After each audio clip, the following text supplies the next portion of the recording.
Bienvenue dans la capsule Enregistrer un emprunt avec l'interface enseignant du BiblioBoost. Je te rappelle que tu ne peux emprunter des ouvrages que si tu as rendu la charte signée par toi et tes représentants légaux. BiblioBoost est un site internet qui permet de gérer la bibliothèque de classe. Attention, tu n'auras accès à cette interface que sur les ordinateurs des salles 105 et 106. Ce mode d'enregistrement des emprunts est réservé aux professeurs et aux librarians de la classe, les bibliothécaires, qui ont forcément rendu la charte signée. Sache que tu peux enregistrer tout seul un emprunt sur l'interface élève. Tu peux aller voir la capsule Enregistrer un emprunt avec l'interface élève de BiblioBoost pour en savoir plus. Dans un premier temps, allume l'ordinateur si ce n'est pas fait et assure-toi que l'ordinateur est relié à Internet. Si tu vas utiliser le lecteur code barre, vérifie que le petit connecteur noir est bien inséré dans un des ports USB.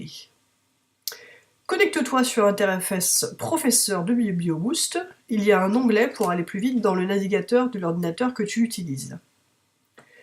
L'identifiant et le mot de passe sont préenregistrés. Clique sur Enseignant.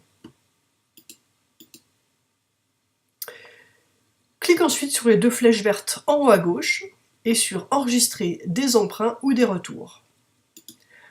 À partir de là, tu vas avoir plusieurs manières de faire. Certaines sont plus ou moins rapides.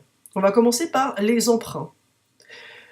Tu peux, en allant en bas de la page, saisir l'identifiant de l'élève, qui se trouve ici, mais c'est un petit peu long. Ou bien tu peux cliquer directement sur le nom de l'élève, là aussi c'est un petit peu long, il faut savoir où il se trouve et cliquer dessus.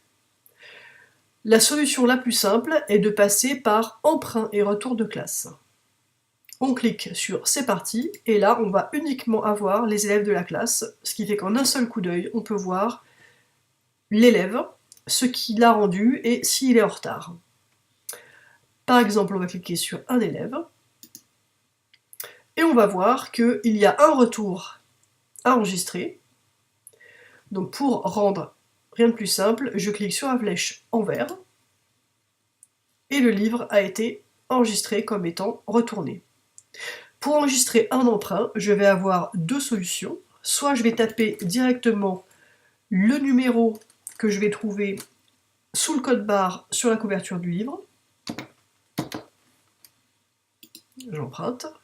Voilà, on voit que le livre est enregistré. Ou alors, je vais utiliser le lecteur code barre pour enregistrer un nouvel emprunt.